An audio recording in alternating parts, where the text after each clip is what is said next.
Hello all, so here we are on the 5th of August and the warm weather's still carrying on, so that's absolutely fantastic.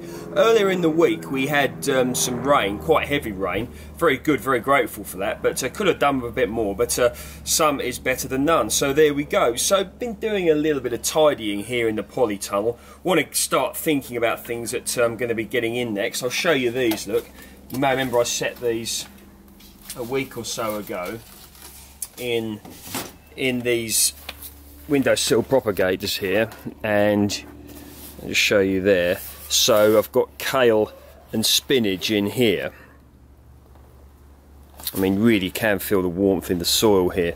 The additional heat of having this over, it really is bringing these on quickly. I want them to get going quickly because I want to get them in soon, but what I'll have to do is sort of turn them round, etc., to stop them growing one direction. But quite happy with what's happening there. So yeah, things moving on. I've cleared a bit of space down here. You may remember I had some cucumber plants down here. I'll just show you what I've got. And over there I've now cleared some space. So what I'm going to do is to get one of my shelving watsits in there so that I can put that up and start doing some more setting for the autumn, maybe even for next year. So yeah, you can see the Tithonia there, looking absolutely gorgeous in the corner of the polytunnel, and you can probably see over there, look, that Tithonia over there, otherwise known as Mexican sunflower. These are just brilliant, these are. I mean, absolutely beautiful plants, and this is, you know, fast approaching 7 feet tall now, and we're still only in early August, so hopefully this could get another 2, maybe even 3 months of growing in it, so it could sort of engulf this polytunnel here. At least that's what I'm hoping. You can see a hoverfly there, look, and pollinating insects absolutely love these. So yeah, I may even get away with it, you know, depending on what sort of winter we're going to get, and I suspect we're going to be getting a very cold winter due to this long, hot and glorious, absolutely beautiful summer we're currently having here in the UK, but who knows. So might get away with it, but obviously even in it does warm it up in here, but you know, when the temperature's very cold outside, you know, you do you know, frost will get in here and probably will destroy this when it comes, but who knows, I might get away with it. So that's the plan. There you go, look. There you go. See what I mean? Pollinating insects. This beautiful bee here. I mean, they literally just seem to, I don't know, they just seem to hunt out these, and they love them. Off he goes, look. Got to do some deadheading of these Tithonias here, like this one here, for instance, and although I'm far from an expert at these, I imagine the more you deadhead, the more flowers you will get. So there you go, look, he's flew over here now. And look, if you want a bit of nice colour and something a little bit exotic, a Mexican sunflower could indeed be it. And the bumblebees flying around me here. I know he's not particularly interested in me, but so you see we're looking at the polytunnel here. Got to trim the peach tree, crop's long finished now. So going to be pruning that when the time comes. Now the Stella cherry here, put it in here because, as most of you know who have grown cherries, when you plant a cherry tree outside, unless you cover it, it becomes bird food, or at least the cherries do. So that's why I put it in here. But I'm thinking of digging this up this year, or you know, when the dormant season comes later this year, next year, etc., and planting it outside. Who knows? So quite a beautiful tree, actually, quite a nice specimen, and it's doing very well. Stella cherry, I believe it was the first self-fertile cherry that was brought to the market, because before Stella, the trees were generally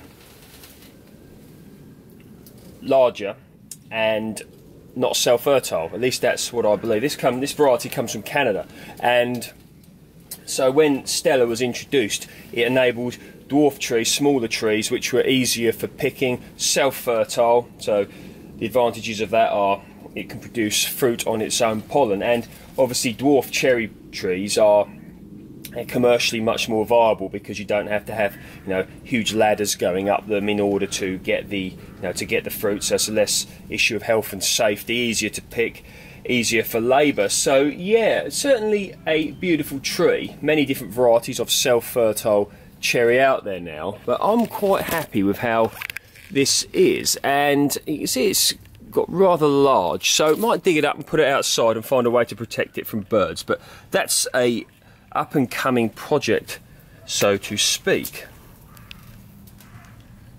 Down here, if you've been following me for a while, you know I'm very fond of these windowsill propagators. Got them here, going to give them a clean up, give them a good scrub up. That's what they could do with, a bit like me really. And what I'm going to do is probably in every one of these cells set a geranium. I want to grow a massive amount of geraniums because I've discovered quite a passion for them, and what I want to do is to grow them, overwinter them, so that you know, I can get some decent sized geranium plants for next summer, because that's something I really want to get into. So yeah, a good plan there, methinks. Over here, the mango, looking pretty cool. I mean, massive volumes of growth. Got somewhere to put that when the weather gets colder, so very happy about that. And over here, the orange tree, blood orange, looking pretty healthy. So yeah, all under control here in the tunnel. Okay, so this is something I'm very happy with, and this could be something that a lot of you out there could and would like to get into. And it's a container grown raspberry plant which I purchased from B&Q, and it's producing raspberries now. So very small. I'm not expecting them to be, you know, massively established, because I only put it in earlier part of the year. I've got the video up if you want to have a look at it, but very sweet. And there's plenty more to come. Get into focus, there you go. There's plenty more to come there, so I'm quite happy actually with how this has worked out. And once again, it just shows, you know, that you can grow things like raspberries in containers. And one of the good things is all these little suckers that are coming up here, if they keep coming up, which they should, you can dig them up, separate them, and then plant them out either into the ground, open ground, or into other pots. So yeah, they can propagate quite regularly, and it wasn't an expensive plant at all. I mean, look at all this growth. The name of the variety escapes me now. I have got a note of it on another video, so I'll probably go and check that out. But yeah, very happy there. So I had a bit of a tidy up over here. Sometimes one needs to have a tidy up, so to speak. And blueberry here, I fed them with the feed. As you know, if you follow me for a while, I don't normally like to use pre-made feed. I'd rather make my own. But I wanted to sort of give them more of a chance, because they weren't looking the healthiest, and they put out a lot of growth this year. So hopefully next year, a better crop. So relatively positive in that regard. The blueberries. Now, this brings me on to this tree here. I spoke a lot about this, the tree that never grows. And what it is, it's my Concorde Pear tree, and got a lot of fruit on it. It's not making much size this year, nor am I expecting it to do so, simply because it's only a small tree. As I stated before, it doesn't grow much. So I know for a fact, because I only put this in a short while ago, the root ball is rather small, doesn't have a massive root system. I've owned this tree for about 7 years, and it's been in separate locations. What's that? Oh dear, disease. And bug look. Several locations. It never really has grown, which is I'm quite happy about really, because of where it is. It can't be allowed to become a big tree. So hasn't taken up much water really, because there isn't much about, and the fact the root system is small. But never mind, it's produced these small pears. Still got quite a way to go yet. Last year it produced some very large pears, but it was a bit of a wetter summer last year. I think August was rather wet in September, and it swelled them up, and the tree set less fruit than it has this year. It set more fruit this year, but more of them, so they've not made the same size. And a little bit of growth here, so you know, it is growing a little bit, but not much. Now, here you go. This is one thing I'm looking forward to. Just oh dear, my silhouette there. Look here. Look, this is a Lakemont seedless, and look at this. Look at the size of that. It's grown so much, and even though it had a break here, which I fixed with flower arranging tape, which I use as grafting tape, you can just see here because it's snapped. Maybe a big fat bird sat on it, because when that happens, that can snap things, can't it? So what I did was fixed it, so should get some fruit next year. Sorry, I'm trying to get out of the way of my silhouette here. It's grown all the way up there and over to there, look. So yeah, very happy. Another grapevine down here. You may remember I only set this earlier this year, so that's establishing itself. I really want to have, you know, quite a good vineyard here. Tayberries. We'll get a good crop off of this next year because they fruit on last year's growth. It did put out some growth last year, but had to mend this fence post that rotted off at the bottom, because wooden posts do that. So it managed to break it as I did it. But you know, got the concrete raised up. Spoke about these before, so I won't go into the benefits of raising up. In fact, yeah, I will. When you mend like a wooden fence post or gate post that's rotted off, if it's not going to cause a neighbour dispute or whatever, it often pays to concrete it right up to the surface like this, and have it sloping so that the water drips off. Because you've got to think, right, I know they say these posts are guaranteed for 15 years and they're tannalised, blah blah, and I'm sure they are, but to me, you know, even if it is treated like that and this, that and the other, you're sticking a post straight into wet and soggy mud. You know, I think it's best to stick it into some dry concrete like that. So you see, you're not going to get a build up of water there, and I'm hoping, well, I know for a fact that this will last a lot longer than if you just stuck it into the mud. So maybe that's something you might want to consider when you are changing your fence posts, gate posts when they rot off. You get the idea. Worcester Pearmain apple, once again, it's set plenty of fruit, haven't made much size, and I'm not really that bothered, which these won't come to much, but I'm not that fussed about it because I want the tree to establish. Only set it last year, so you can see there, look, the apples. Still small, but I'm expecting this tree to be a good tree as time goes by. You know, within the next 5 years or so, this will be a beautiful tree. So yeah, happy.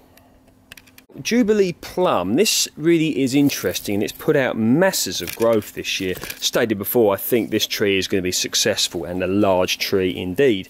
But I think I had 1 or 2 plums off of it, so that's a crop of epic proportions, as one would say. But I'm quite happy with how, you know, the taste of them was fantastic. They're really sweet, actually, a bit sweeter than Victoria, I found.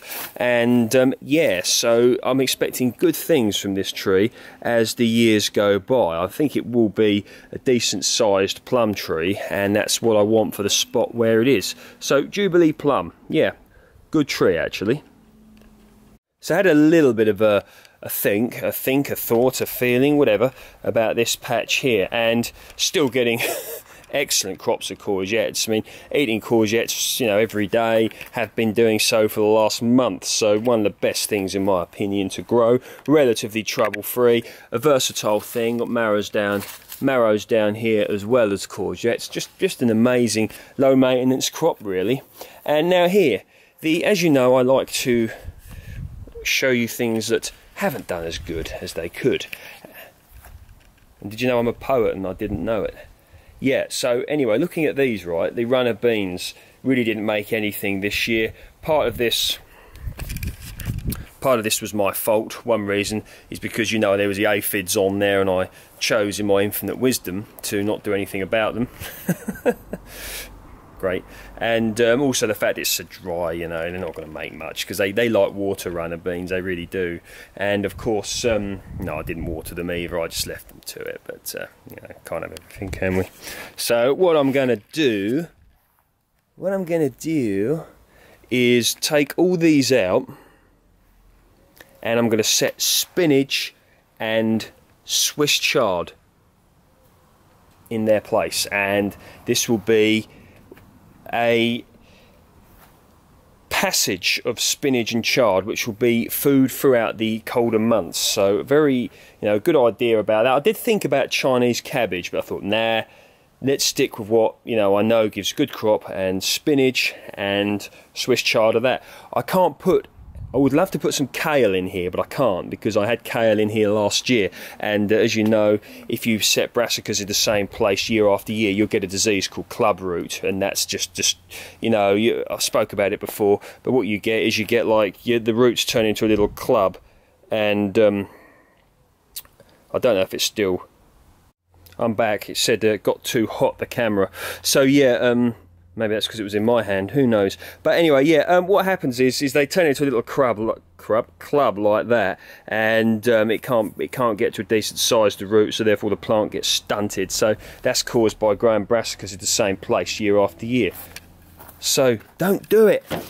Yep, the tomatoes here are absolutely fantastic. This is Sweet Million. Look at that beautiful, beautiful red tomato. I mean, I've been eating tomatoes every day now for a while. Oh, goodness gracious me, that is tasty.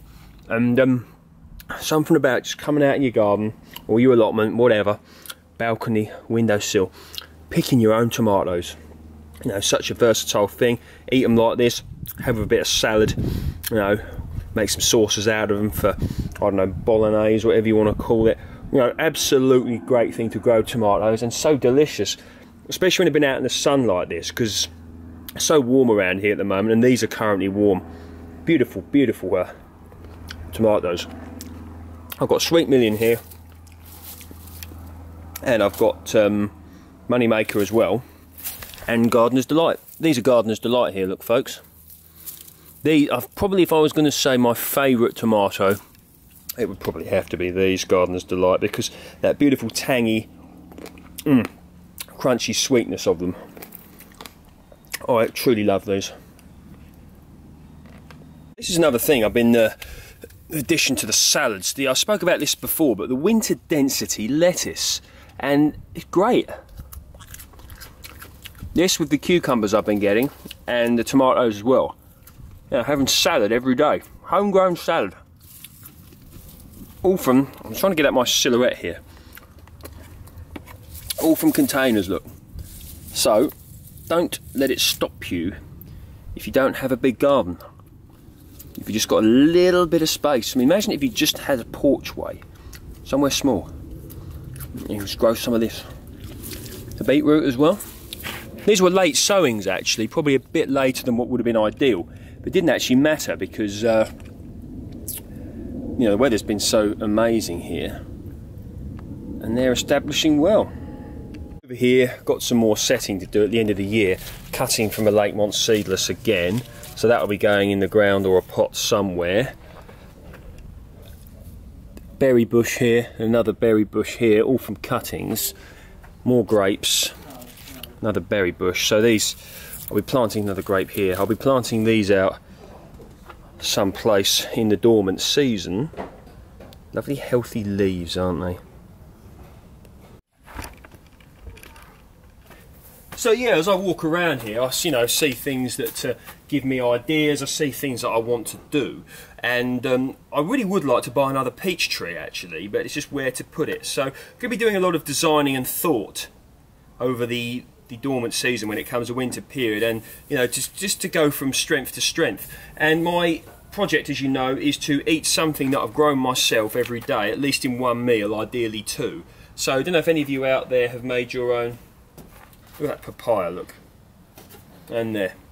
I don't know if any of you out there have made your own goals or anything on your own, grow your own efforts. If you have, please let me know. As I stated before in a previous video, I'm going to be doing a series over the winter of how to grow winter vegetables, how to grow vegetables inside during the colder months, and how to grow on windowsills if you don't have a garden, because there's so many people out there that would love to grow their own and they don't feel that they can because they don't have a garden, allotment, etc. But you actually can grow a lot if you've just got a few windowsills, and I've done it before. So we're going to be exploring that subject when it gets colder. So I hope everybody out there is enjoying the weather. I hope everybody out there is doing well, and just keep yourselves yourselves upbeat. You know, lots of things going on at the moment, but do what you can to help yourself, your friends, your family, society in general. And growing your own food, in my opinion, is one of the best things you can do. Take care and speak soon.